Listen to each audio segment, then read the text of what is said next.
Hey, welcome to the Blackout Tips podcast. I'm your host, Rod, joined as always by my co-host, Karen. And we are live on a Sunday afternoon, ready to do some podcasting. Find us everywhere you get podcasts. The official weapon of the show is Phone chair. And the unofficial sport, Bullet ball. And bullet ball extreme. Leave us 5-star reviews on Apple Podcasts. You don't even have to have an iPhone or a tablet or a MacBook Pro or whatever. You ain't got no excuses. Use your computer. You love the show. You love us. Leave us 5 stars. It's been a while since we got one. It's been a while. It's too many of y'all listening. For everybody listening to have gave us a 5-star review. I don't believe it. And you don't want to turn the show into 5 minutes of begging for 5-star reviews when we could be talking about the news Baby, I'm that begging, you need baby, to use. I'm begging, baby. So make sure you guys do all of that as well. Of course, live show tickets in the show notes. They're on sale. Listen, okay, the premium, the VIP tickets is sold out. I'm gonna email them tomorrow and tell VIP them all drinks on me to open up some more. I have to have a conversation Y'all with Karen with how many playing. more can we add. Right. But yeah, we're gonna have to open up some more because y'all really prefer those tickets. But all the seats in the house are good, and we want to see your faces there. And of course, there's virtual tickets as well. So if you can't make it in person, and we see y'all buying the tickets, thank you everybody. We get like a little email every midnight to be like, "This is how many tickets you sold today." So we see the tickets moving. It's February the 28th, the blackest day of Black History Month. So make sure that y'all are there. Anything else I need to say? Karen, do you have any banter? I do. Okay, all right, here we go. Do you have any banter? Talk to me. Do you have any banter? Talk to me. Do you have any banter? Do you have any banter? I do. Talk to me. Banter. Talk to me. Do you have any banter? I do. Banter. All right, Karen. Banter is away. I have been listening to like all types of music, and I found some music that was in another language, and it was my jam. I have no idea what the people are saying in the song, but the song goes and it's a bop. So I wonder, does anybody else out there have like music that they love and they enjoy? But if anybody asks you what it meant, you go, I don't have no idea what they saying or what it's meant. I can't translate it. All I know is that it goes. I feel like if you're over 40, then you actually have some American music like that. Like it's not technically in another language. Yeah. But I know y'all don't speak this mumbling rap that these rappers is doing out of Atlanta right now. I know y'all don't know what promethazine is. I know y'all I have no idea. Yeah, y'all. So I feel like a lot of time, if you listen to Future, you know you kind of know the vibes, but you don't necessarily know what he's talking about. So I could kind of see that, Karen. Now of course people gonna ask who the artist is and what the song is. Okay, hold on. Let me go find it. Primary is the name of the artist. Thank you. Number 2 is the name of the album. And the name of the song, because some of us have to be prepared for the show. Be ready. The name of the song is Tonight, I believe. So y'all can check that out. I would play it, but they'll probably try to monetize our own feed off of YouTube if I play that shit. But yeah, it's a bop. It's you don't a have jam. to understand music to like the words to understand the vibe. Agreed. I like listening to, sometimes I listen to Too Many Zoos, which is just like, they sound like, when we were in DC, they sound like the horns and the drums of the bands that play on the street by the subway, where you just like get on that joint and they just be jamming and the whole thing is high energy. So I started listening to their newest album the other day, which I think is called Retail Therapy, but let me make sure that that's right. And there's Too Many Zoos with it's TOO many ZOOZ. So Too Many Zoos with a Z on the end. And yeah, Retail Therapy is their latest album. And that shit goes too. Yeah, I love, but yeah, it has no words, and it's good for, to me, it's good for reading, it's good for stuff like treadmill, lifting weights when you just need to count in your head to 10 or 12 or whatever number you're going to.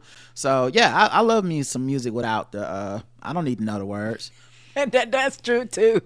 My last thing, when we're out in public, sometimes Roger will meet people and things like that, and people that he knows, but I don't actually know them, which is fine.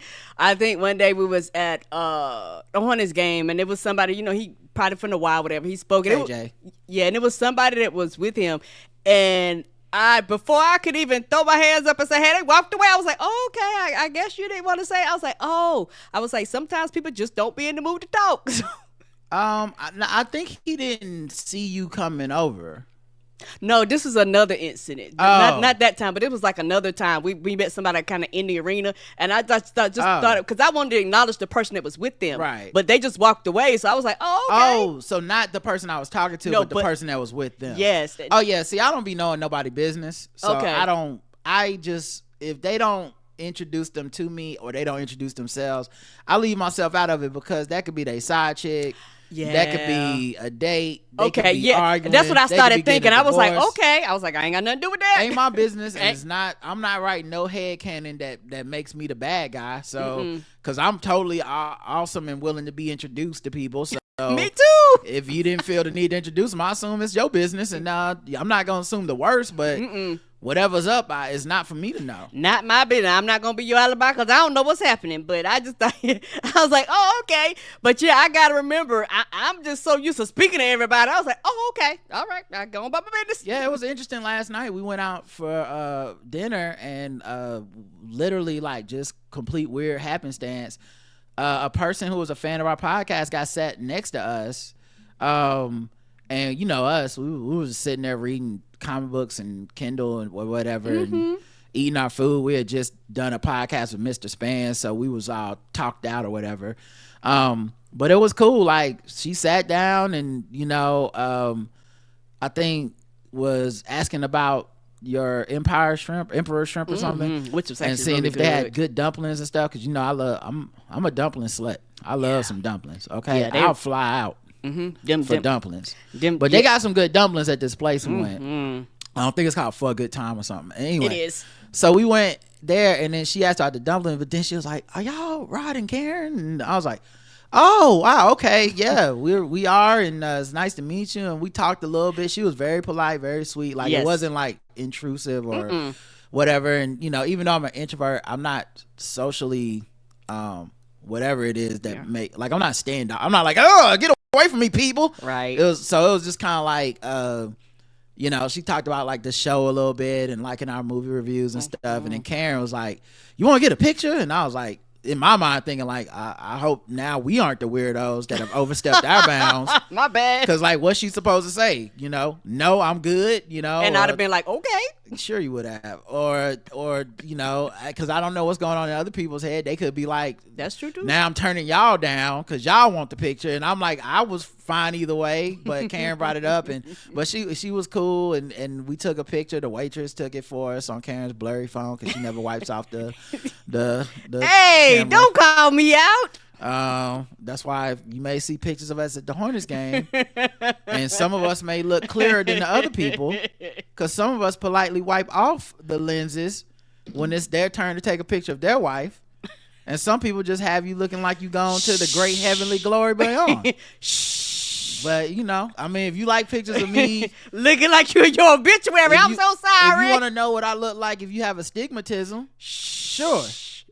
But don't be embarrassing me and my phone. I'm wiping it off right now. That's not as embarrassing as taking the picture with me. I think it's more embarrassing. I'm sorry, to my be picture looks like you're going to glory. But we had a good time, and it was a pleasure meeting her, and that was like a cool thing of introducing public. But once again, you never know the situation. Like, she could have been on a date. She could have been. That could be her friend. That could be. I don't know. The other guy I don't think was a fan of the show. He might not even know who the hell we was. Right. He was like, she talking to some strangers. Yeah. Who the hell is they? So who are they? I'm never gonna awkwardly push my way in and be like, "And you, sir, what is your name, gentle?" Like, it's just like, hey, I don't know what the deal is. That could be the sneaky link. It's all everybody business is their own business unless they want it to be mine. mind. I stay out your business. Yeah, so it's a fine line between, you know, being friendly and minding your business in public. And so it was fun, and it was nice to meet her and get that background story. Like her brother put her on to the show. You know, family that listens together stays together. Shout out to your brother, baby. All right, that's it for your banter. All right, well, let's get into some show stuff. I'll just play some random music, and then we'll just get into a random we'll get into some of this Trump news. I always forget this beat takes too long.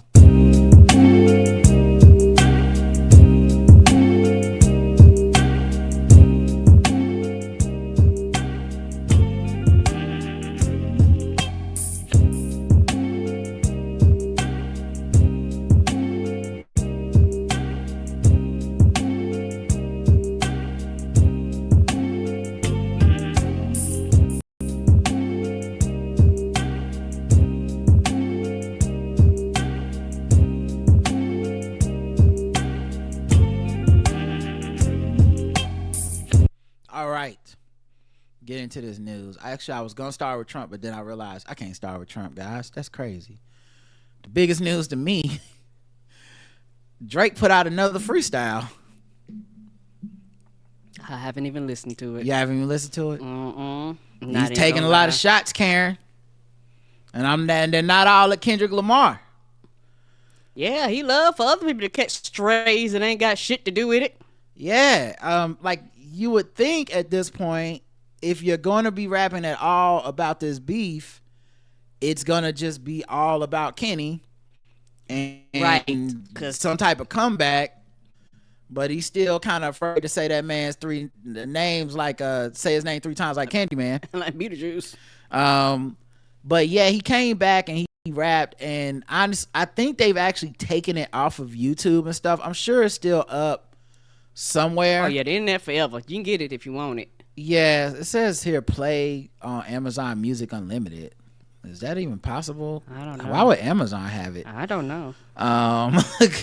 That's a weird place to put this song, because I don't think you're allowed to legally have this song, because UMG was taking this shit off of YouTube fast as hell. UMG like, you will not. Yeah, I'll see if I can find it on Twitter. They was like, you are suing us. No, sir. And I just so y'all can hear the tone of it, because it's very much yeah, I found it. It's very much, to me, it sounds defeated. And I know what he's trying to do is sound cool and laid back, like I don't even really care. But at this point, if you're still dropping a freestyle and it's been months, you do care. Yes, you do. And it kind of destroys the illusion that his fans have built for him online, which is that he's so unbothered. You guys are so trying to make this a thing with Kendrick Lamar. But like, Drake doesn't even really like care. He's like moved on, guys. Come on. He's the champagne poppy, okay? And it's like, I don't know, he makes a lot of weird moves that shows he does care. You know, going and being a streamer and still taking shots at Kendrick but refusing to hop in the booth, it says a lot. So here's the song. Now, once again, I'm gonna need y'all in the chat to let me know you can hear this, because if not, then I have to put it on screen. So let me know. Or maybe I'll just put it on screen anyway. Fuck it. That way we don't even have to do that part of the debate. So this is it. Okay. So it's some type of, like, he's smoking a cigar. He's so laid back, guys. He's a woman clearly is recording him, and he's sipping on wine, and he's about to go in, guys. He's in front of a fireplace. No lights are on. And it's customary for a Drake freestyle. He has to pull it up so he can read it, because he still doesn't go off the top of the head. He has to go off the phone, because I don't know if like Daylight wrote it for him or what. I love you. Yeah, the summer is over, I missed it. Barrel was smoking, I kissed it. Fair showed us the renters for Texas, it's unrealistic. Cut him a check, cause I hate reviewing the budgets and limits. The reason I wanted y'all to see and hear it for yourselves, the vibe of it is very defeated to me. You see what I'm saying? Like I know he's trying to be like I'm laid back, but it's giving more like I'm afraid to put in effort because if I fail again and I was trying, then it becomes more laughable than if I look like I didn't even really care anyway. God, I didn't care. You know, the same thing happened with the Hard Part 6 that he did, where it was like, oh, you fell for our trick. I actually planted all the information. Ha ha ha. But also tell me who leaked the information, because somebody is in my camp is leaking and I don't trust these people around me. We've already talked about that before, but this is even more laid back. And the fact that it's not produced, you didn't go to the studio. Did not go to the studio, because I was like, boy, this don't sound like it was recorded in like the top notch, because you would balance the voice and the music so that it would sound right. Sound like he on a snowball mic and somebody said, throw my phone up there so I can hear the sound. Yeah, I think it's not mixed and mastered. My guess is, I think, and maybe I don't think he would cop to this, and I don't think it's necessarily something he is even aware of. But I truly think he's like, the less I try, the less likely Kendrick is to come back with an actual response. So going on the stream and being like, F Kendrick or whatever, Kendrick's not going to make a whole new song about your ass because you went on Adam Ross's stream and said something, right? If you put this out, I don't think Kendrick's going to give an actual response because it's not really an actual song. And most people, unless they're just extremely big Drake fans, will not see this as a thing anyone needs to truly respond to. Agreed. Just pay the man. The world fell in love with the gimmicks. Even my brothers got tickets. Seemed like they loved every minute. Just know the shit is personal to us and it wasn't just business. Analyzing behavioral patterns is somewhat suspicious. Niggas was never So, that's the whole thing is like that. Now, I'll go through some of the lyrics because I do find this stuff interesting, and I know that some of y'all find it interesting when I talk about and break down some of these lyrics. Now with Drake, you don't need to do a deep dive like Kendrick. I don't need to know any extra references or history or nothing, because for the most part, it's blatantly on his face what he's trying to say. Maybe slightly clever. Right. Every once in a while, he will reference some shit that like you need to be in the know. But I'm not always in the know with Drake's personal happenings and shit. I just listen to the music and that's about it. But yeah, so it takes a turn. The first part is really him being sad and hurt that his friends were at the pop out. DeMar DeRozan, Russell Westbrook, LeBron James. Because he really think that they were his friends. Yeah, even the rappers that he had, and they're industry friends. I'm putting it in quotes. Yeah, industry friends, yes. But DeMar DeRozan was his friend. Okay. Like, DeMar DeRozan was depressed. He went through a big ass breakup with his girl and with his team, Toronto. I know Kevin Durant like kicks it with him for real at his crib. Like, so I'm sure there's a level of betrayal that he's felt from, looking around at the biggest viral hit of the year. Yes. And watching everybody was there. And because it was undeniable. And even if you thought guys were like Switzerland, like I'm not picking a side. Well, when you look up, Steph Curry is dancing to Not Like Us. He's not dancing to Family Matters. He's, you know what I'm saying? So like it becomes like it becomes a point that you don't need to make. You don't need to tell me you picked a side when I see you mouthing all the words to all the Kendrick Lamar new songs and not mine, So he says the world fell in love with the gimmicks, like Kendrick was using gimmicks to take him down, not actual substance. Even my brothers got tickets, seemed like they loved every minute of the pop out.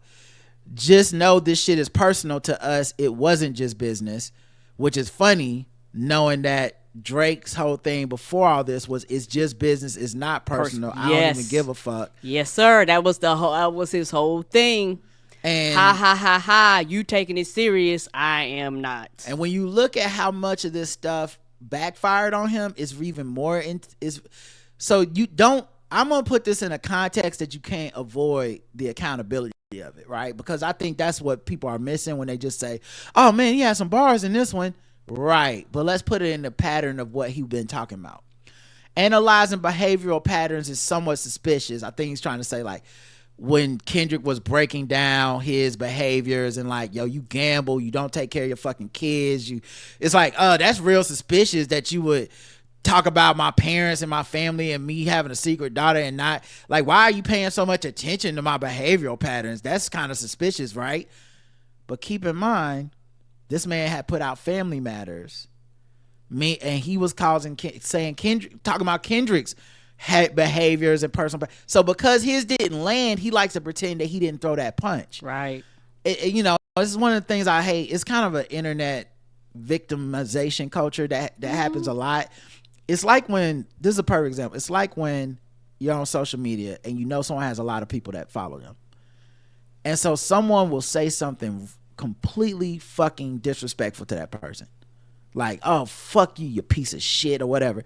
When that person replies back and goes, shut your ugly ass up, the person that talked the shit will be like, you have more followers than me. Yes. How can you talk to somebody like that? That's not so I'm ugly now. Wow, you gonna body shame me or something like that? And it's like, no, that's not how that works. As people from the 90s and the 80s and the 70s, people that used to come outside, people that had to throw hands in person, right?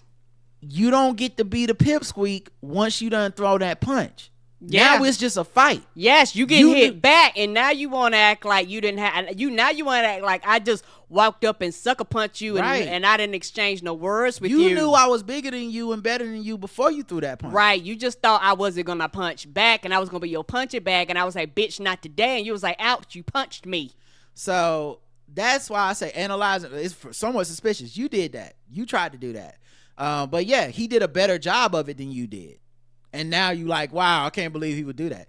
Niggas was never happy for me when I'd run up them digits or when I'm breaking world records still as I guzzle a Guinness, trying to say basically like, y'all wasn't even celebrating me when I was getting outselling Michael Jackson and shit. In addition to not being true, like motherfuckers was congratulating him and celebrating him. Mm-hmm.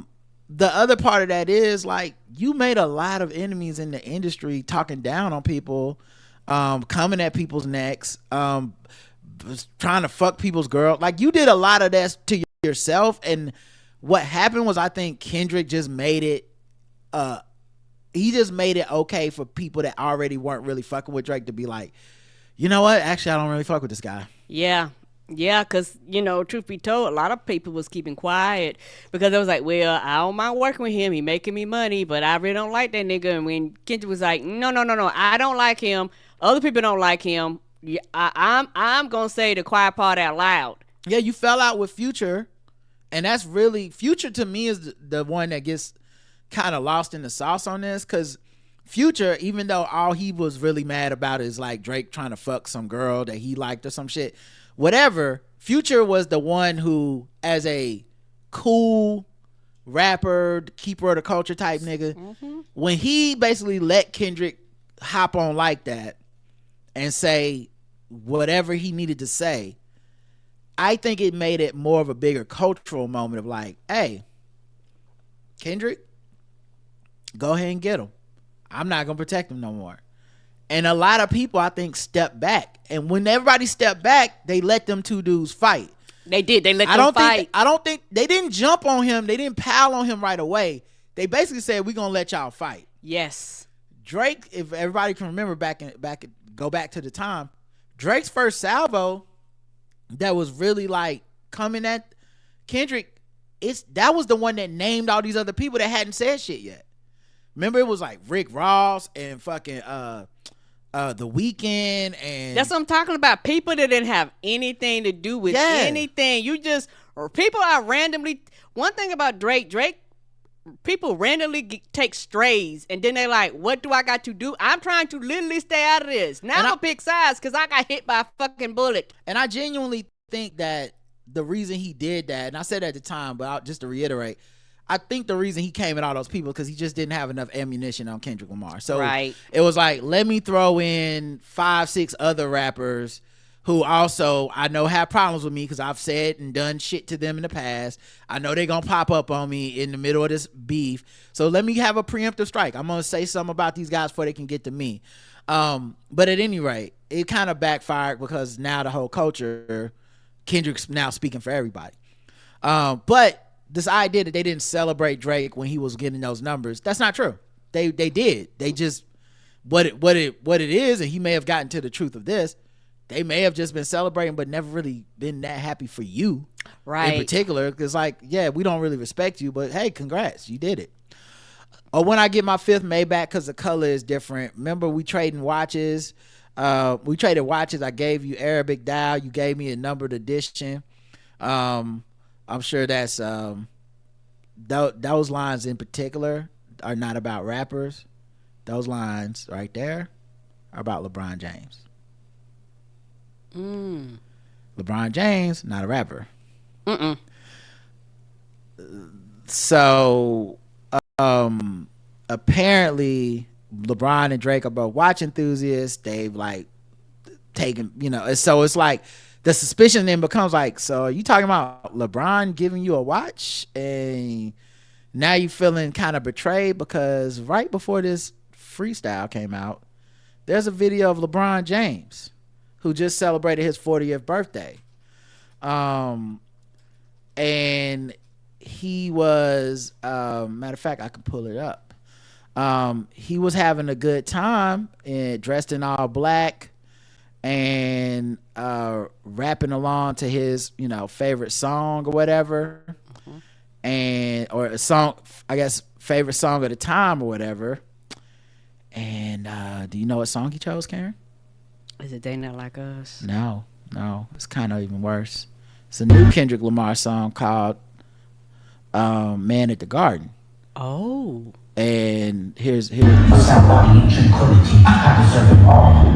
now what's particular about this, the camera's focused on him, the beat is playing, he's in all black, he's got his wine, but what's most important in this, look at his mouth. He knows all the words. Oh yeah, he been listening to it.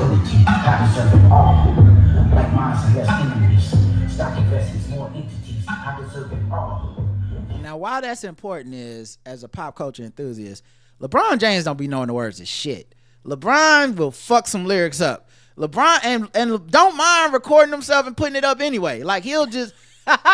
It's just like how that's that old man, yeah. It's like he always read the first chapter of a book, and we never see him read in like the end of a book. We see the pages the pages are turned at the beginning, or his thumb is near the front, and you're like, I don't think he finishing these books.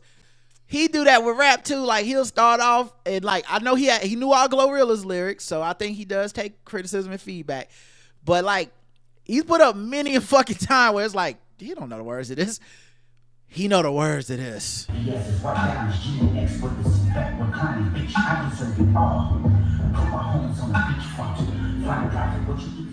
It's insane. Like he could be doing like a TikTok voice, that thing where they do the like. Yes. I forget what it's called now. Whatever that Sarah lady got popular for that took JL Covey and Sean. Mm-hmm. He could be doing that. That's how good he is at this. I think that's Savannah getting in. Savannah know the words. They be listening to this shit. And if you listen to the words, because Man in the Garden had to grow on me, I'm not gonna lie. I know it's a tribute to One Mic by Nas, but I'm not even a fan of One Mic by Nas that much. And I'm not some like Nas hater either. I just that's not one of the ones for me. It's like it's cool, but whatever. Man in the Garden grew on me though. At listening to it, and especially after this video, because when you listen to this, it's like, oh, this is actually you talking your shit. Mm-hmm. It just sounds calm. It sounds like a mantra that's like, like I deserve it all. Look at me, okay? I'm nice. I'm smart. And people like me. But really, when you get towards the end, it turns kind of angry. Mm-hmm. Like I did shit with integrity and niggas still dry hate on me.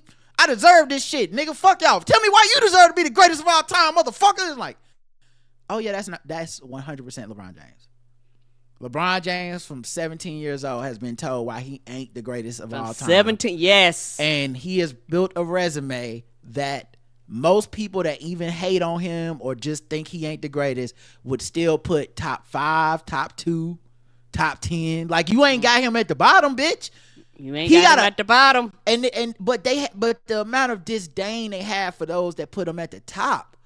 Of course his ego and when he heard this song the first time, he thought this was the LeBron James song. Yes, the anthem. Right, because you have to think LeBron James has been in the league long enough where he has record for the youngest person doing shit to now he has records for the oldest person doing shit.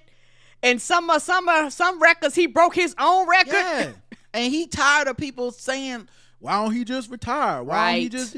Because I can play the game at a high level, and I love doing it. And you know what else I love? Y'all ain't going to give me my credit. That's fine. You already made your decision. Then it shouldn't even fucking bother you that I got all the records. It shouldn't bother you. I deserve all the records. I want the youngest records. I want the oldest records. Because some of these records going to be broken, but every time they broken, they going to be like, and who held it? LeBron James. Like, that shit is going to be a thing for the next 40 years. Every time Wembanyama, if he can stay healthy enough, be breaking every time records. he break one of these new records, we're going to be like, who had that before? LeBron James. Most games of 25, 5, 5, and 3. Oh, it was LeBron or whatever the fuck it's going to be.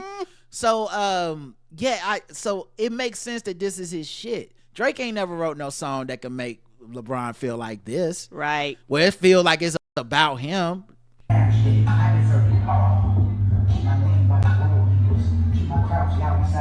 But yeah, he know all the words. And low key this season, he took off like 13 days in the middle of the season. Because he had started having a bad streak. He was missing shots. He was looking washed. He took off like 13 days. He had made a goal to try to play every single game this season at 40, which is insane. Right. Joel Embiid was like, you could do that? Anyway. Yeah, 40-year-old knees, child. Right. So he took a break, but he came back and he's balling again. And everyone was like, oh, he took a break for a bunch of different reasons, the speculation, all kinds of conspiracy theories and stuff. I think he took the time off to learn the lyrics to the Man in the Garden.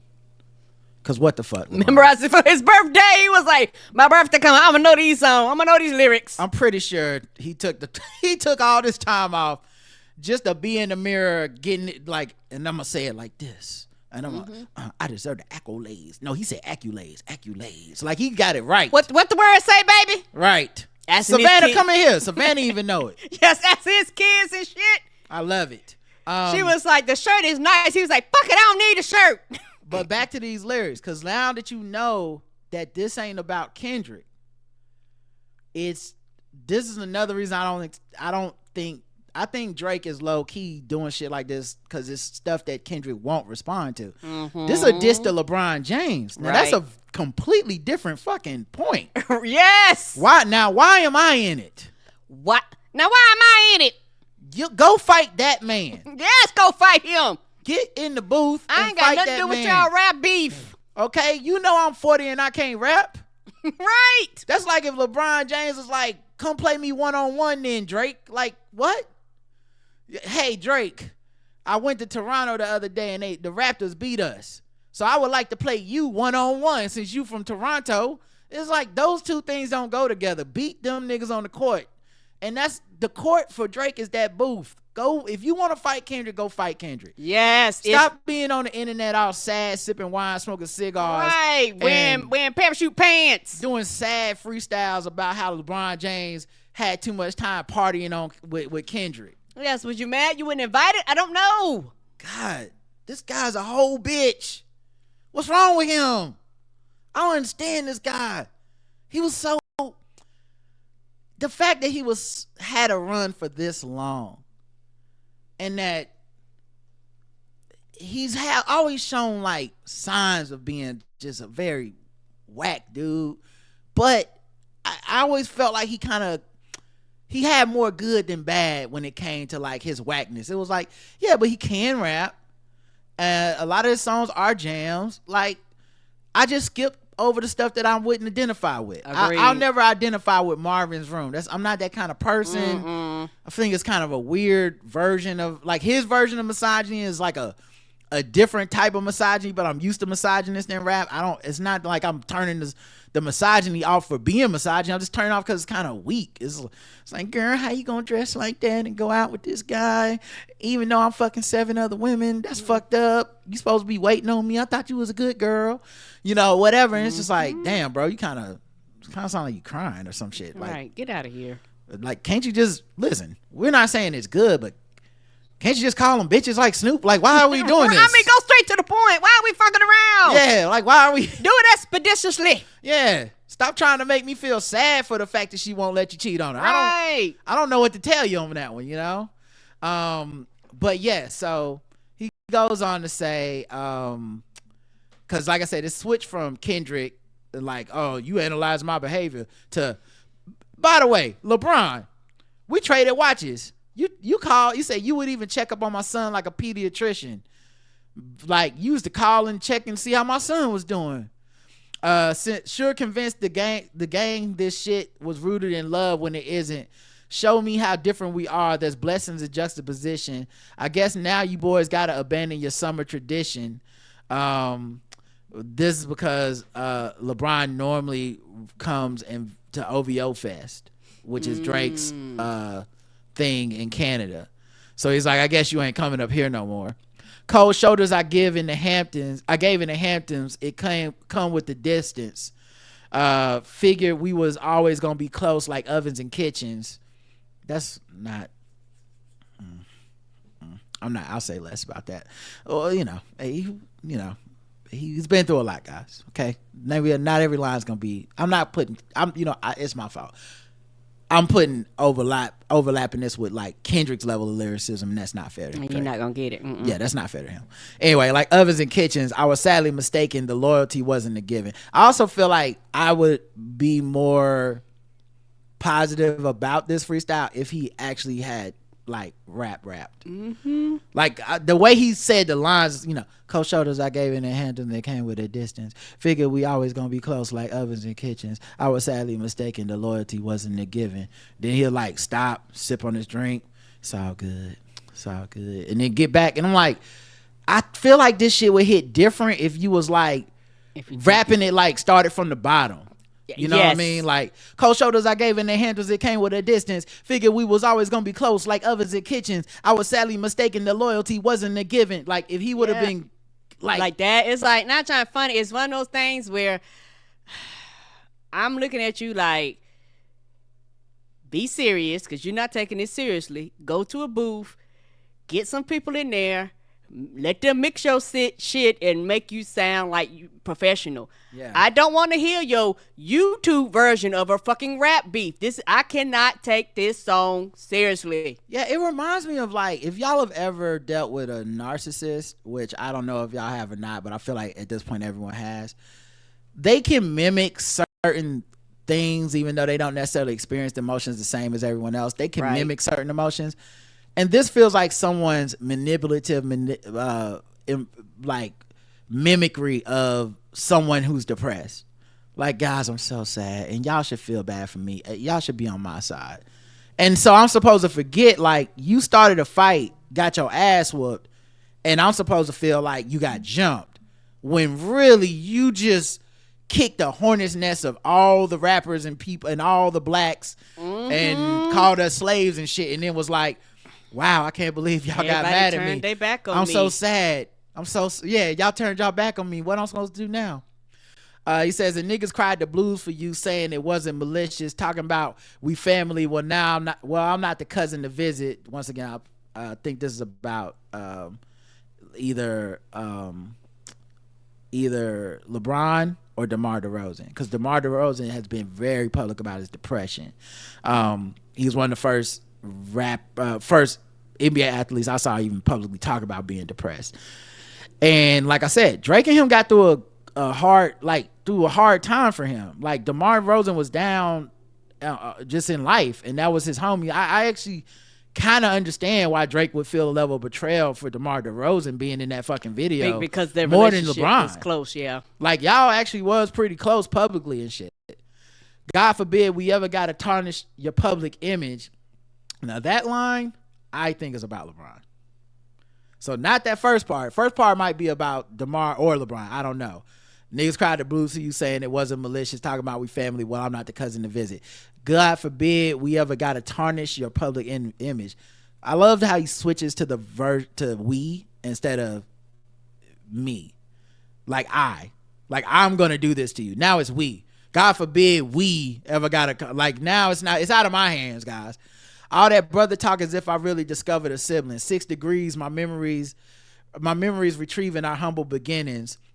Niggas wanted trouble, grabbing a shovel and dug up some ditches. Cover my body in the dirt, but that wasn't me. That wasn't me. And the way he says it is like, that wasn't me. That wasn't me.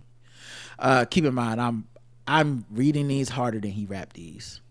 So yeah, with more bass in your voice. yeah, Yes. I forget I don't have a very basic voice. I'm just saying I'm reading these harder than he raps them like he don't care. Like these are offhanded comments. Like, cover my body in dirt, but that wasn't me. That wasn't me. That was a body double, and we've been done dozens of switches. So I think he's trying to say, yeah, everybody thought I was dead, but you didn't kill the real me. That was fake, because he's still trying to be on this Moriarty supervillain shit of, you know, I didn't lose the battle, guys. I let you thought I lose the battle, but I won the battle because I say so. Niggas tried to light the front gate up. It wasn't for Christmas. That's definitely him in The Weeknd, when The Weeknd allegedly, The Weeknd's people shot up Drake's security in front of his thing. After, They were cutting up on top of the border. After Drake people supposedly shot up The Weeknd's security person. So yeah, I said a prayer that morning for Sean. It wasn't religious. That's his bodyguard that got shot. It came from a place of desperation and utter submission. I don't even really know what that line means, to be honest. So I don't know. I guess he's trying to say he's not a religious person or something. I don't know what that exactly means. He says, rapping was over for now. It came like a sudden decision. I don't give a fuck about you snakes or these other musicians. So I think he's saying after the shooting, he stopped rapping for a while, and then he don't give a fuck about The Weeknd and all these people or whatever. We know. We know. We figured it out. Yeah. They also don't give a fuck about you, apparently. Niggas started fucking with my family. I'm going to prison. And we all crashing out together. My brother's complicit. Who put a pipe bomb in your trunk? It wasn't Exhibit. So I don't know. Like, I know Exhibit, the rapper from Pimp My Ride. So he's like, I think he's literally trying to say someone put a pipe bomb in someone's car or something, or he's alluding to he was willing to put a pipe bomb in someone's car, like I'm a manipulate your car in the way that they manipulate cars on Pimp My Ride. I don't know. Talking about P. Diddy? I don't know. I don't think he's talking about P. Diddy, but it's just, are you really gonna do that, Drake? Like, is that really where we're going to take it? Are you actually going to blow some shit up? Because I don't think so. But he said, I'm trying to blow the doors off that bitch when you touch the ignition. But then I got to remember who made this shit come to fruition. So it sounds like a threat, but I'm just guessing that he can't really mean this. He's not going to kill DeMar DeRozan or LeBron James or Kendrick Lamar with a pipe bomb in their car. It's just... But I guess sometimes he raps about shooting people and shit. Kendrick raps about shooting people and shit. So who knows? I don't think either one of them are those kind of guys, but we'll see. Third verse, at these like, it's me. Who got the most to lose and who's in that other position? Signal conversations. Well, I hope they got the double encryption. I'd hate to see the empire crumble on judges' convictions. I guess he's trying to say it's Kendrick or something, but I don't know if this is about Kendrick or LeBron. I think it's back to Kendrick though, because the next line says, this nigga pulled a rabbit out the hat and y'all love a magician. It's funny to see you all rejoicing, hugging and kissing. So I think it's like Kendrick is the nigga that, like, he did a magic trick to beat me, but he didn't really beat me, and y'all all happy about the shit. Why y'all happy about it? It's funny to watch y'all be happy about some bullshit like this. What are we celebrating? You don't sound like it's funny. Yeah. For you to be putting out this sad ass song, it don't sound like you are really taking this light. Right. What are we celebrating? I ran out the club at Edition. Nothing was the same with all you bitches and nothing's forgiven. But next, I think nothing was the same as one of his albums or something like that. So, it is. I think he's trying to say that. But basically, I don't forgive any of y'all that sided with Kendrick. But the next time bury me in gold, my blood is Egyptian. So I back to the metaphor of, you buried the wrong body. But now in this metaphor, it was his body, but he should be buried in gold. The dentist genes come out when the vodka is flooding my system. I don't have a drinking problem. I got a subtle addiction. This is definitely because Kendrick said you have a drinking and drug problem in this song about what was it, meet the grams. So like now he's like, I actually don't have a drinking problem. I can quit anytime I want. Thank you, Kendrick. I have a subtle addiction. I don't get drunk. I just like to constantly stay drinking.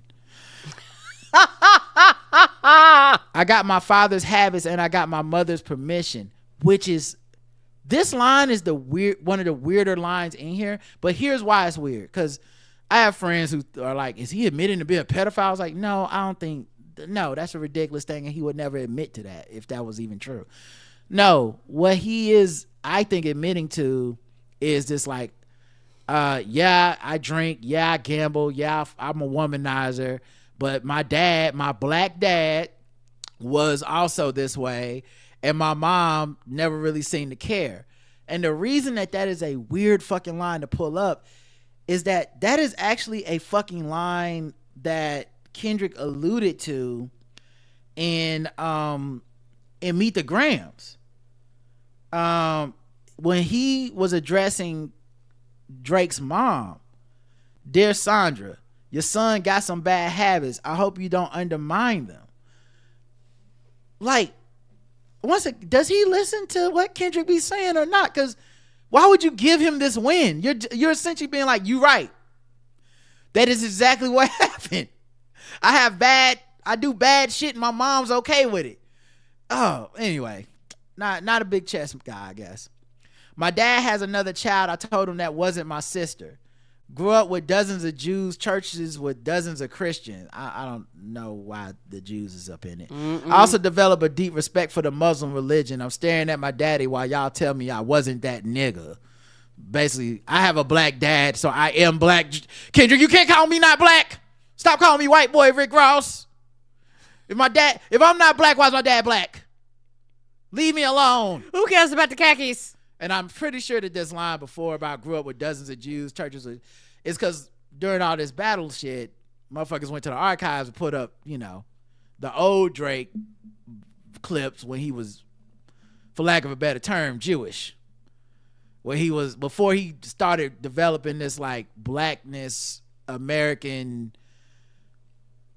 appropriation, for lack of a better term.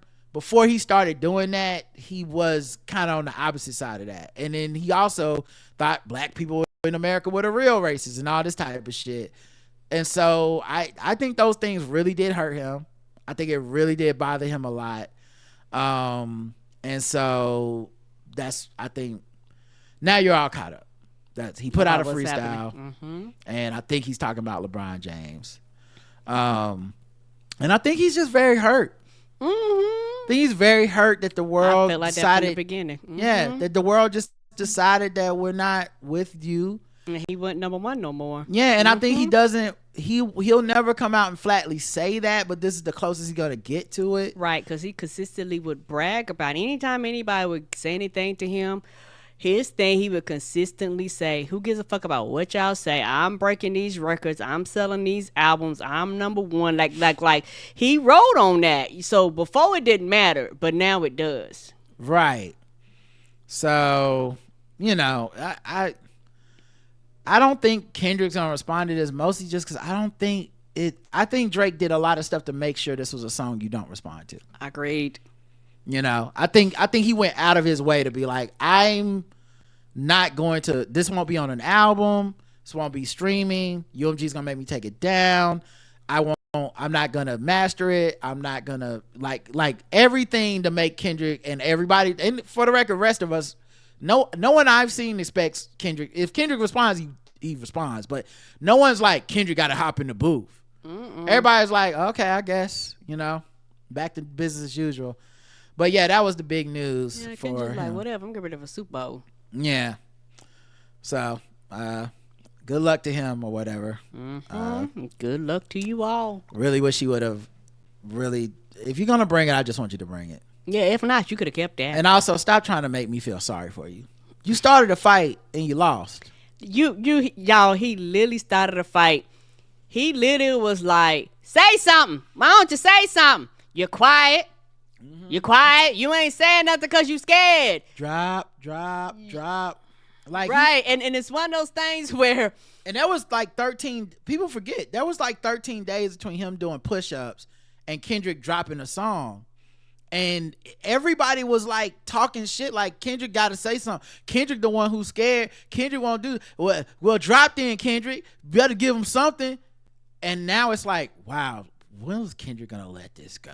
Come on, guys. Grow up. You literally started a fight. You was like running up on somebody who was like minding their business, and y'all know these people who they could literally. It's worse, Karen. It's worse. I'm sorry.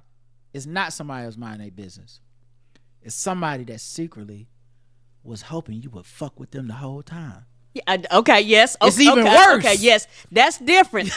Yes, that's you different. You didn't know. You thought they was minding their business. Yeah, but like this, but they wasn't. Drake thought that you were minding your business, and you was like, well, I really don't like you, but if you keep fucking with me, you're gonna force me to whip your ass. I know I can whip your ass. I really don't want to whip your ass and embarrassing you in front of everybody. Yeah. But if you keep running your mouth, it's like they be like, say something. You be like, nah, go ahead now, go ahead. It's that time. Y'all don't see no fights. Go ahead now. I told you, go and get out my face now. It's that time that I beat up that kid in middle school, but he had been picking on me, and I set him up.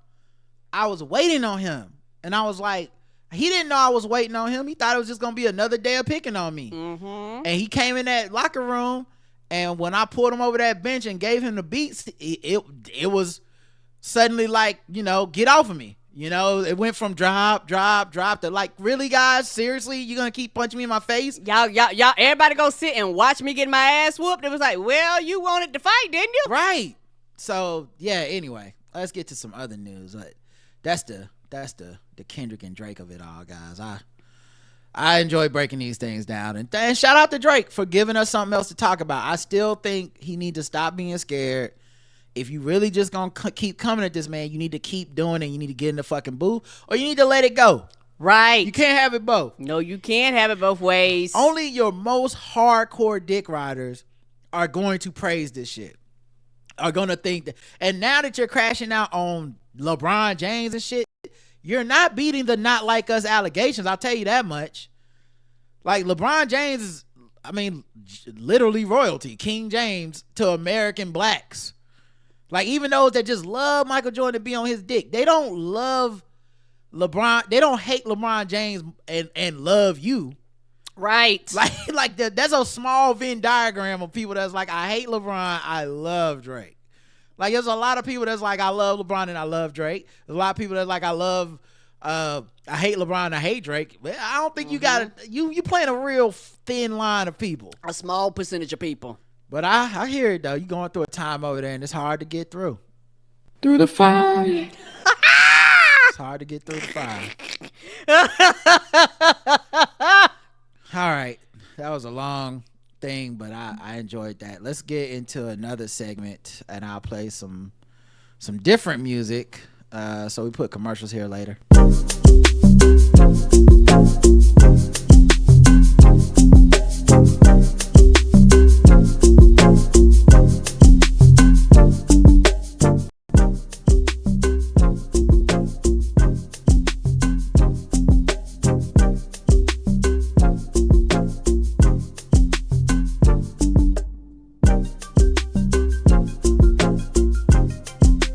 Keeping it rap related. Azealia Banks calls Doechii a DEI hire in her latest Twitter rant. Azealia Banks has dropped another Twitter thread because she don't drop albums. She does not drop music. Child, I don't even think I've heard out one damn song from this lady. She's But I know when you post something on Twitter though. She was in the middle of going off about another artist who was allegedly fucking for beats. A fan chimed in and said, okay, but can you agree Doechii is one of the hardest rappers out there? This seemingly set off Azealia Banks, who said, absolutely not, laughing my ass off. She got Def Poetry Slam, New Yorican cafe music, TDE writing camp shit. It's giving DEI higher. Everybody has convinced themselves she's good because she's dark skinned. And if you tell the truth and admit she's born or you're automatically colorist, whatever. But she looks horrible in them outfits. The hyperpigmentation around her coochie and butt is so crunchy, but she loves showing it. Laugh my ass off. Honestly, all that sympathy accolades she's getting could have gone to Asian Doll. Asian Doll is dark skinned and gorgeous, and her music is fire. Asian been hot for a minute. The girls don't want to give her her 10s because they're all jealous of her. She's fucking fab. Until you turn on her too. Like, how did hip hop really overlook Cupcake and Asian Doll for Ice Spice and Doechii? Be serious, y'all. Come on. I'm definitely a hater, but I'm not a liar. I'm not gonna lie to you and tell you Doechii got one song that isn't some corny ass Issa Rae playlist, Black Girl Magic algorithm unexcitingness.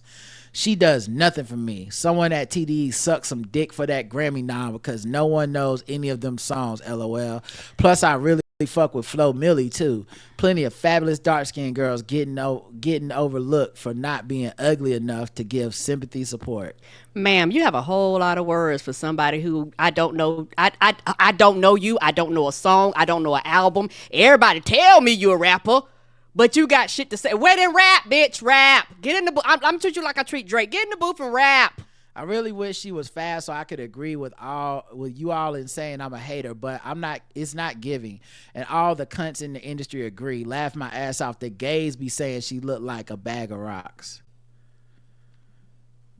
I think what's interesting is the sleight of hand, and a lot of people do this with their criticism of music when they're about to like basically unabashedly hate on somebody, trying to throw these other artists up in our face as if you really go up for them, like, because this is that thing where sometimes people do this with our show. They'll say, man, I don't know why people listen to blank show that they don't like because that show just says something controversial and fucked up. The black guy who tips at the show, and it's like, that's not really the same as just liking our show and sharing it. Are you just sharing it any other time when we're just talking regular normal shit, or you just bringing us up because To beat somebody else upside the head. your actual favorite show said something you didn't like, so now you got to pull us out the pocket? And it's fine. We don't have to be for everybody, but like, Agreed. a fan is a person that just listens to us on a Tuesday and just share the shit on their social media because I like what they said today or whatever. I don't need to be used as a cudgel to beat somebody else down. And I feel like Cupcake, Flo Milli, Asian Doll, whose music I do like, none of those you're doing the same thing. You're holding them up as dark-skinned people that you don't talk about any other time. You don't give them their flowers any other day, just so you can beat this woman down and be like, but I'm not because I'm colorist. It's just because I do like dark-skinned women, just not this one that's currently being very successful.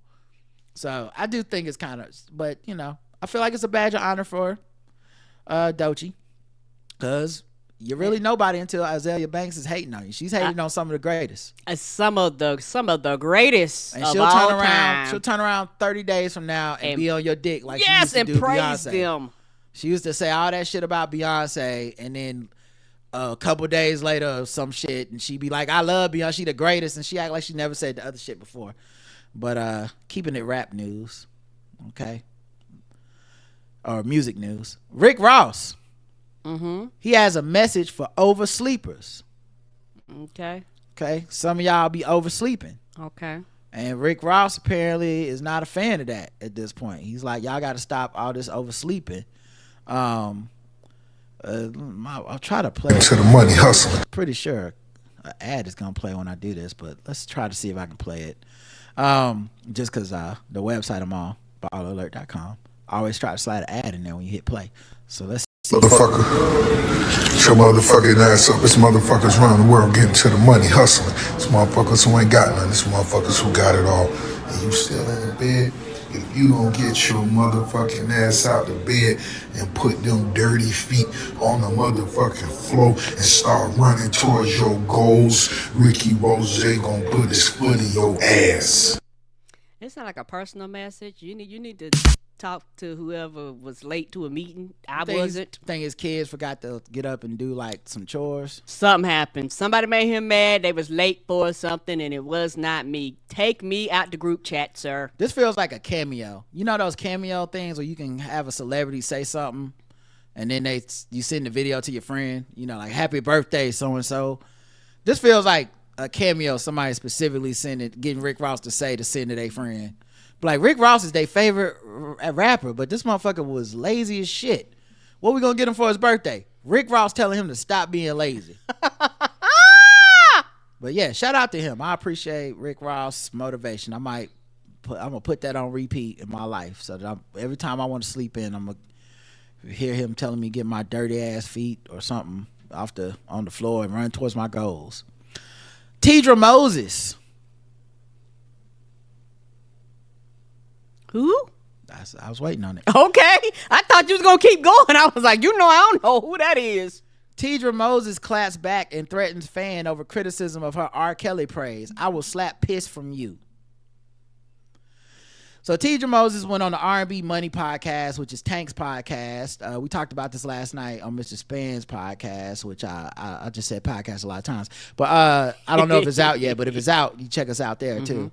But she went on there and they have this thing where they're like, name your top 5 greatest songs, name your top 5 greatest artists. And most people go on there and I guess up until now avoid bringing up R.Kelly.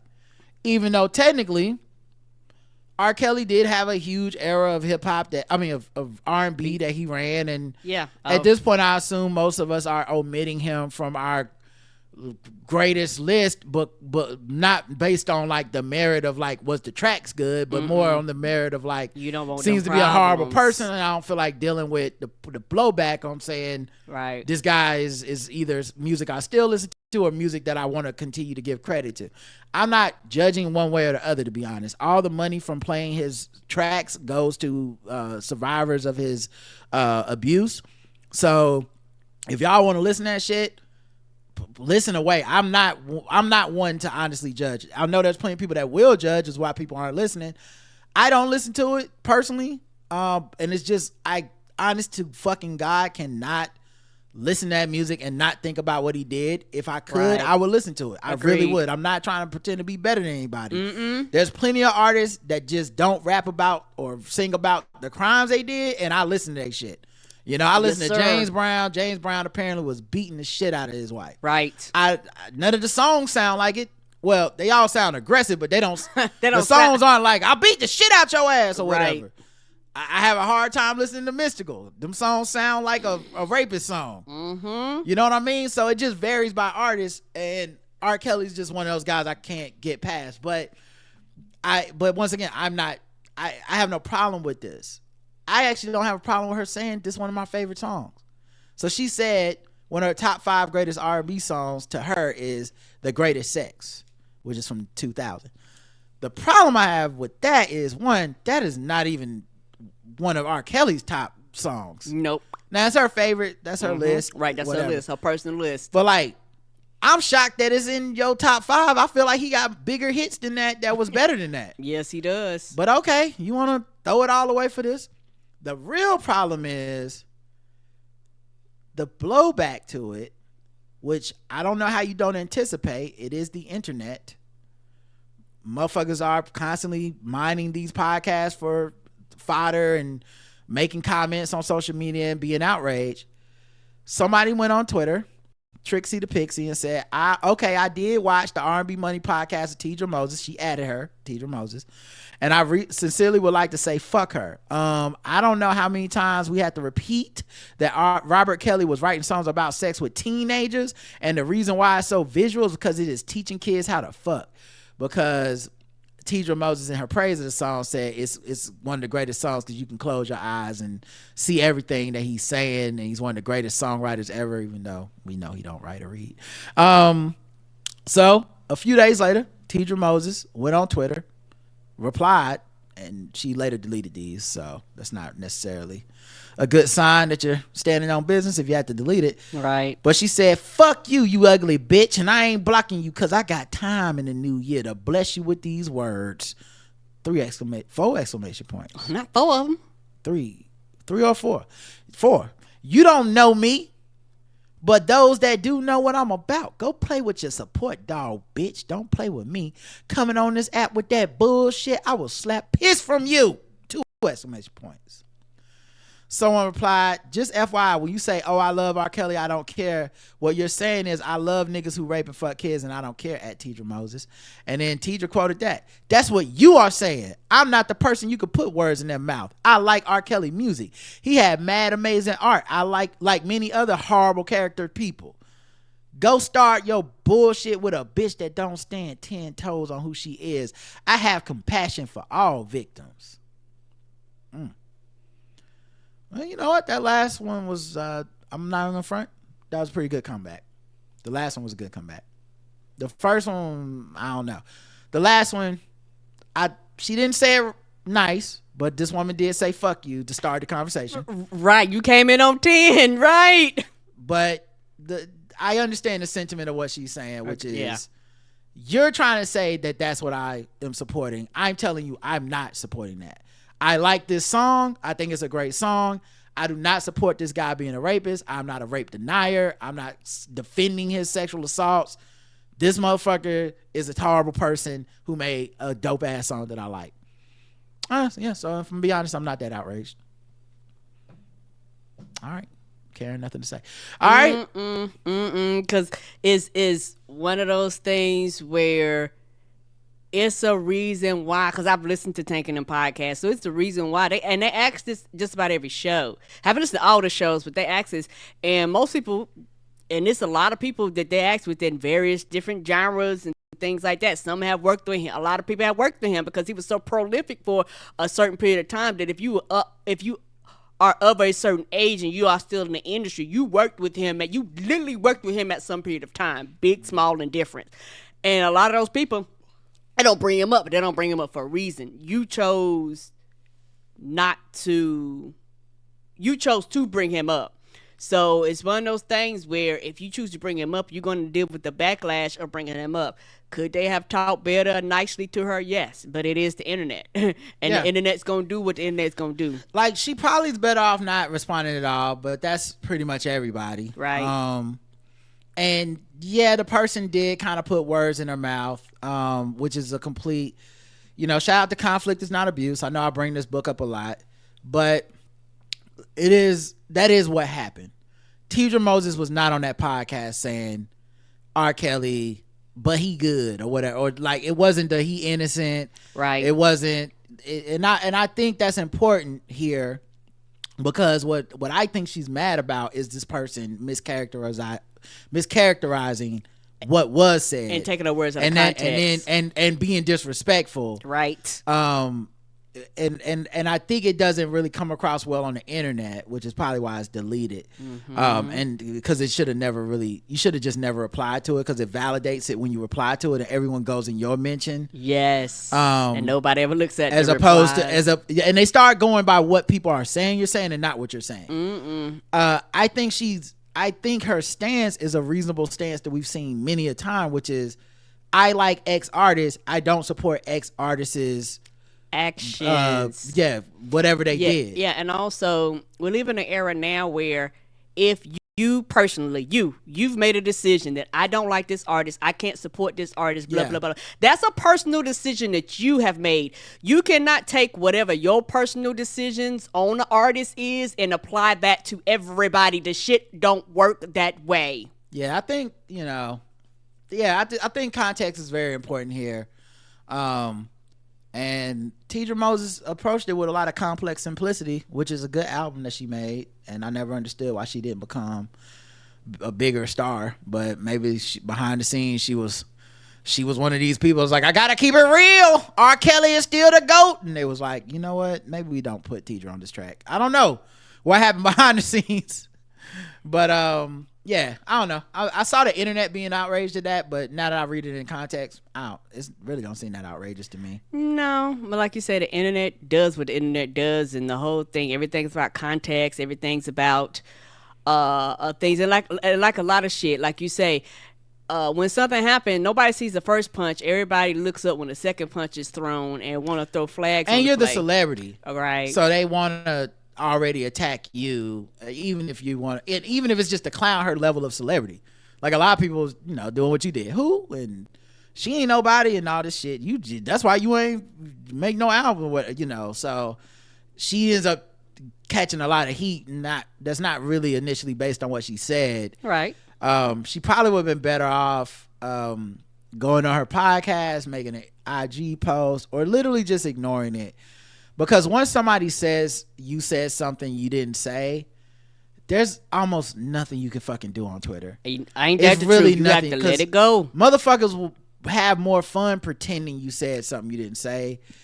And they definitely don't want to approach the nuance of what you said, which is, it's like how I said, I think Spotify rap numbers went down because I think a lot of people had Drake in their top 5 and they just stopped sharing the Drake ones. I believe. Like, I don't think that so less people wanted to share it. I think less people was like, I don't want to deal with the backlash of everybody being like, you listen to Drake that much? Mm-hmm. Like, so not as many people shared this shit. yeah, Agreed. that's my guess. It's anecdotal, but I'm just joking, but kind of serious. Nicki Minaj's Bigfoot got crowned one of the worst songs of 2024 by Variety. Now, who is Variety? A magazine probably made by white people. Who knows if they really count for the culture, but in this case, they was dead on. Cause that song was not good. They was right. And she thought she was clever too. It was bad. It was really bad. You thought you had a hit, girl. It was bad, and you should feel bad for making that song. Mm-hmm. Oh man, that's crazy. 2024 was so wild that we honestly forgot the honestly forgot the Megan Thee Stallion, Nicki Minaj part of the beef. It really got passed over. Making fun at somebody that got shot. Get out of here, ma'am. Right. Speaking of making fun of Megan Thee Stallion for getting shot, Zelle Records revealed payments from Tory Lanez father to blogger Milagro amid Megan Thee Stallion harassment allegations. Good, because Megan, I believed Megan the whole time. Yeah. From the bottom of my heart, I really think he would have got away with shooting her if he would have kept his motherfucking mouth shut and just left that woman alone. But for the fact that he kept going and going and going and paying people and slandering her name, she got fucking tired of it. This would have never went to court. He would have never got jail time. Like, when people come at her, I was like, y'all do know that she initially was going to let the shit go. But he kept going, and eventually, people are human. Where they be like, you gonna quit talking about my name. She wouldn't go to the police. She wouldn't cooperate with the police. Like, it wasn't until he started talking shit and saying, I don't even know what the fuck she talking about. She lying. That's when she started being like, you did shoot me, Tory. You know what you did. But yeah, it's the bigger part of this is some of the people that have conspiracy theories about Megan Thee Stallion, people that think Tory Lanez is innocent and all this other shit, they will absolutely ignore the very real discovery that Tory Lanez's daddy, who said it was a conspiracy to get his son locked up, was paying bloggers to then side with his son. Why are you paying bloggers to side with your son? How is this any different than the Blake Lively thing, the Johnny Depp thing, like this? And they know that you can depend on us hating women because many people hate women, but nobody thinks they do. And all they got to do is be like, something about this woman is off, and we'll go, yeah, bitch, crazy. Yeah, the same man, and you played the recording. Who they recorded him, I think, outside of the courtroom, out there hollering and acting a motherfucking fool in a suit, talking about how it was a fucking conspiracy against his goddamn son that committed a crime. The blogger is accused of sharing deepfake pornographic images of Megan, further intensify the legal and personal conflict. The Houston rapper has also alleged that Milagro has harassed her for years following 2020 shooting incident with Lanez, where he was convicted of shooting her in the foot. Milagro has frequently targeted Megan, accusing her of lying about the incident. During one of Lanez's court hearings, Milagro referred to him as brother as he walked past her, demonstrating her public support for him. What else is interesting in this too? I want to say Milagro was in the documentary I saw that was like Tory Lanez versus Megan Thee Stallion or whatever on Max, and that documentary did so much to let me know how bullshit it all was. And it's not the Megan Thee Stallion documentary. Like, this is not the one on Amazon that's from her perspective. Okay. This is the one where they tell you two sides of a different story and be like, y'all pick. Oh, so the second one you was, yeah. So one of the documentaries is like sympathetic towards her. The other documentary is sympathetic towards Tory Lanez. But the one that's sympathetic towards Tory Lanez, there's no evidence. Like the one for Megan Thee Stallion, it's like, here's the evidence submitted to court. Here's the recording. Here's video. Here's this. Here's that. When it's the one for Tory Lanez, it's like, here's a blogger saying like, well, we don't know what happened. And it's like, that's not the same level of like scrutiny that was applied to her. Yeah, where's the truth? Where's the documentation? Like, I don't want to take some random blogger's word. So just days ago, Lanez's legal team claimed that he had not made payments to Milagro. However, Zelle records indicate otherwise, showing Zelle telling on you because Zelle go to your bank account. Showing that between October 2020 and March 3rd, 2022, Milagro received 6 payments totaling $3,000 from Lanez's father. That's all it takes to pay somebody off. That's all it takes. Zelle and Cash App gonna take y'all down. Y'all know they have to keep records of that shit. Yeah, but it's more surprising to me it's just $3,000. Yeah, which is not a lot of money. That's not a lot of money to be out here lying on somebody. But I mean, you can't beat those rates. So you gotta give it to that. Shout out to Megan the lawyer, who be on top of shit on Twitter. She literally got the screenshot of the Zelle payments. Well, damn. Yeah, that was presented in court evidence. Megan's lawyer also obtained court Zelle evidence that show Lanez's father, Sunstar Carlisle John Peterson, paid Milagro $3,000 amount between those dates I told y'all, and 6 payments between $200 and $1,000. So just crazy, man. Like, and what's funny is I know there are people who fell for this shit, were manipulated by these bloggers, that these tactics worked on. And there's 2 things that are interesting. Number one, you'll never question why they worked on you. Right. And you'll never go back and go, oh, apparently I was wrong and Megan's innocent and Tory Lanez probably shot her. And that's what's so powerful about this time we live in. Because how do you convince a person who is wrong and has all the evidence of being wrong and was literally using the same type of evidence they would have said made the other person guilty to be like, there's nothing to see here.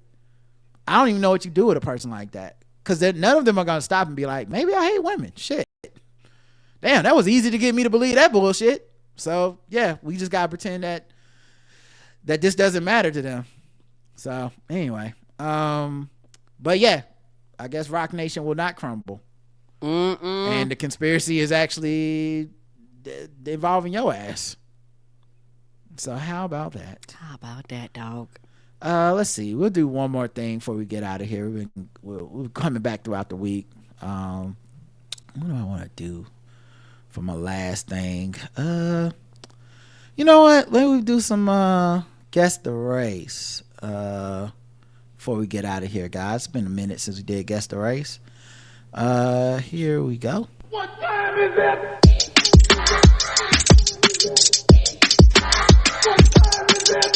It's time to guess the race. It's time to guess the race. It's time to guess the race. It's time to guess the race. Guess the Race, the game we go around the globe, find different articles, guess the race about the people involved. Karen plays along, the chat room plays, and they're all racist. All right, forget everything we said earlier about racism. Now it's okay. All right. Our first story, Let me refresh real quick. A woman fueled by drugs damages multiple upstate properties. Okay. Spartanburg, South Carolina, Sakalaka. Oh, let me see if I can play this audio. What's that? Spartanburg up street. Yeah. When going on your Okay, first of all, can y'all hear this commercial? RV, explore the trails in a passport, Let us know, chat or room. We cruise don't know. downtown Can in y'all a hear pipe. that? Okay, if y'all can hear that, then I'll keep playing it. If not, I'm just going to read this article. Yes. Okay. All right, so here we go. Here's the audio of it. A woman was arrested after damaging several properties in the Spartanburg County area. The sheriff's office says within 3 hours Friday, deputies responded to 2 attempted burglaries and a DUI. We're told a woman ran her car into a garage door, broke many windows, and was seen on video attempting to rip an entire porch from a house. Officials say she lifted the porch off the ground several times. A short time later, deputies pulled the woman over for erratic driving. Natalie Woodruff told deputies she was, quote, too high for that when they tried to perform a field sobriety test. Authorities say that Woodruff was charged with multiple different things. You can go to our website, WYFF4.com, to learn about that. All right, Kara, guess the race of Natalie Woodruff, which, I mean, it got to be the drugs if you can lift a whole porch. What was it, PCP? Some good drugs. What was the drugs? I'm going to go white. Karen's going to go white for Natalie Woodruff. Okay, let's check the chat room, see what they Ooh, believe. them was some hell of a drugs. White says Trey. White says Bridget.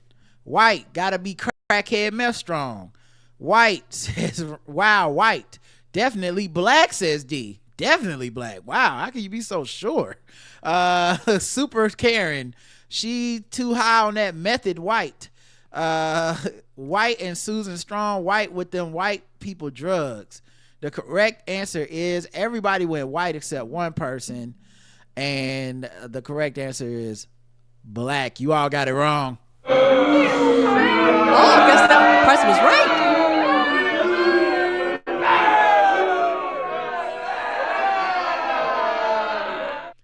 One person got it right, so you get the golf clap. Wow. I'm shocked.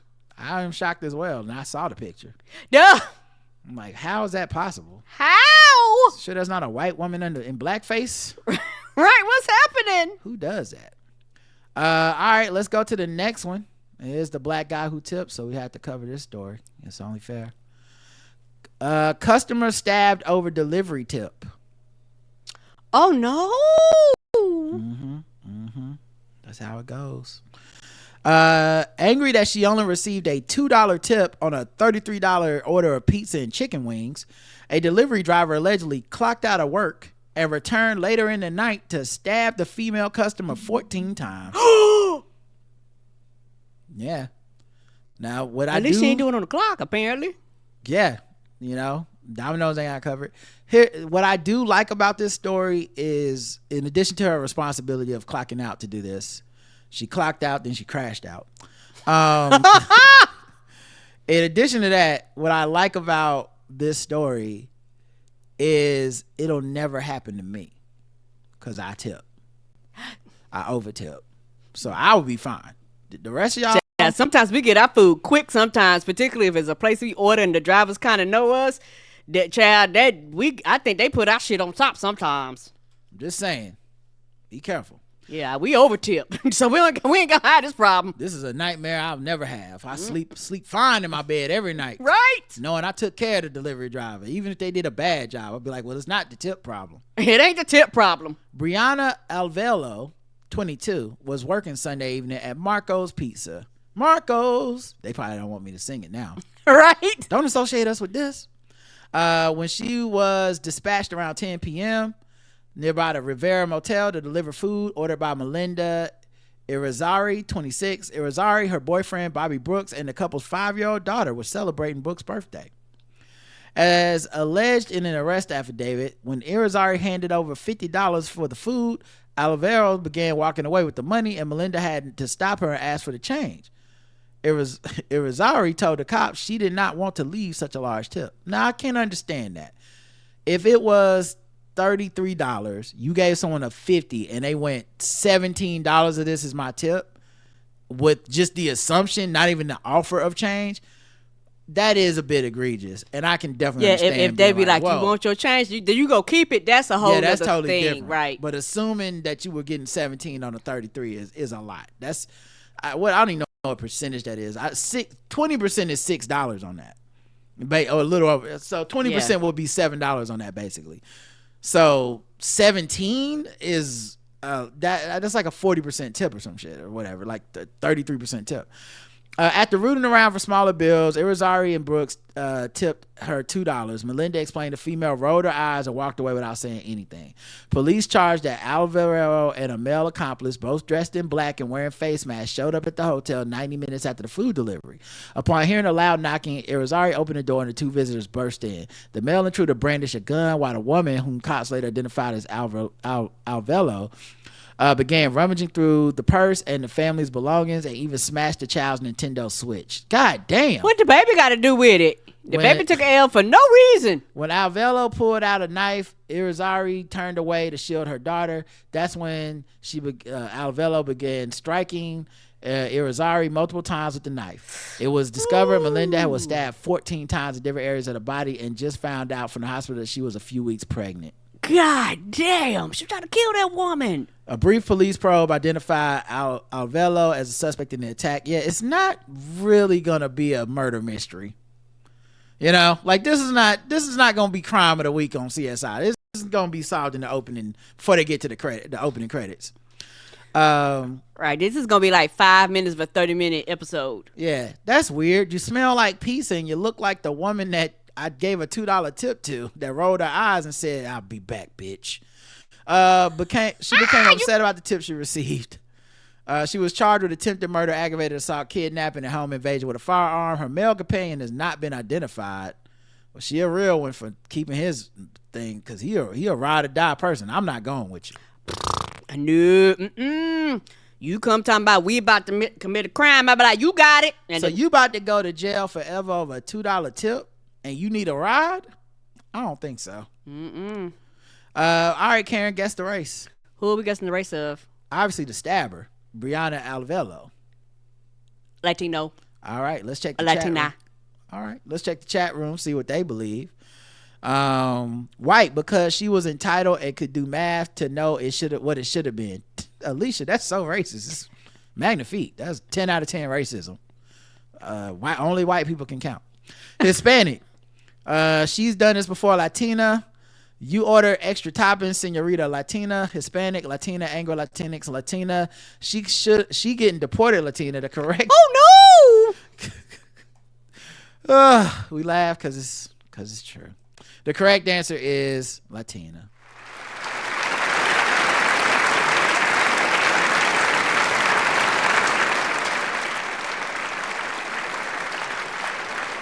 And while Alicia was very racist, she was also wrong. She missed it.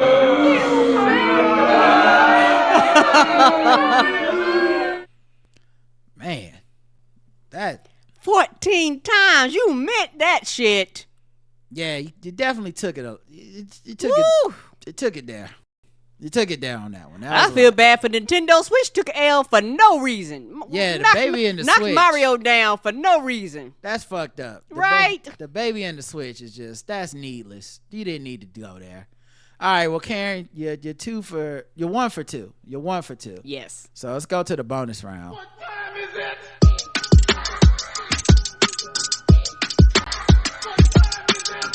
It's time to guess the race. It's time to guess the race. It's time to guess the race. It's time to guess the race. All right. It's time for the bonus round.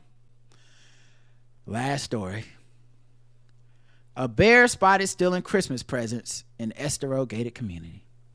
Residents of the Stony Brook gated community in Estero received an unexpected Christmas visitor this year, and it wasn't Santa Claus. A Florida bear was caught on camera rummaging through trash and even snagging a present to take back to his den late in the evening. Bear celebrate Christmas too? It's the Grinch, said Christian Tenuto, a young man who spotted the bear alongside his father. The father and son duo, originally from Chicago, say they heard tales of bears in Southwest Florida but never expected to see one so close. especially in their community. They tells of bears. If they particularly in Florida, they tell you it's bears and alligator. Bitch, they there. We've been here about 3.5 years, and we were all kind of shocked to see it that close. Yeah, I get it though. They don't normally go into inhabited like neighborhoods. Okay, I could see that. Some quick thinking led to camera phone footage showing the bear tearing into trash bags and picking through debris. A scene reminiscent of Whoville holidays, chaos, and How the Grinch Stole Christmas. Is actually look kind of cute, said Christian. Going from house to house. Despite the fun and games encounter, experts warn the furry visitors are anything but friendly. You see a bear, our inclination is to take a picture, but we really need to first get into a safe space and then make lots of noise to deter that bear.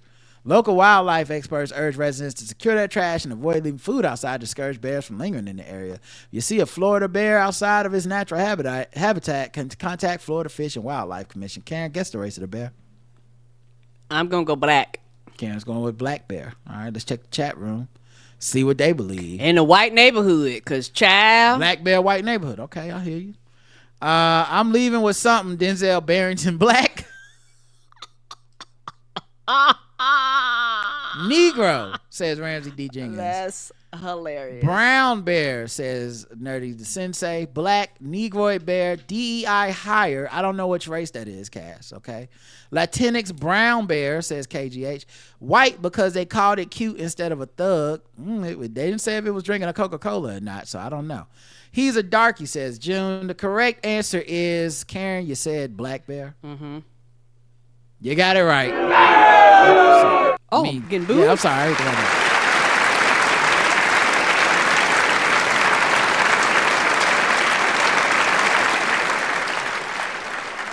Some of y'all said brown bear or white bear. You got it wrong.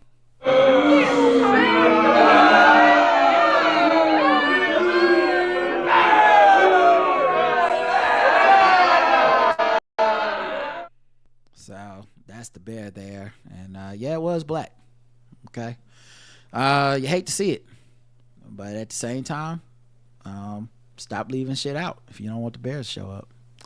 Let's get into the final story of the day. We have to spread awareness about these swords. It's sword of ratchetness time, everyone.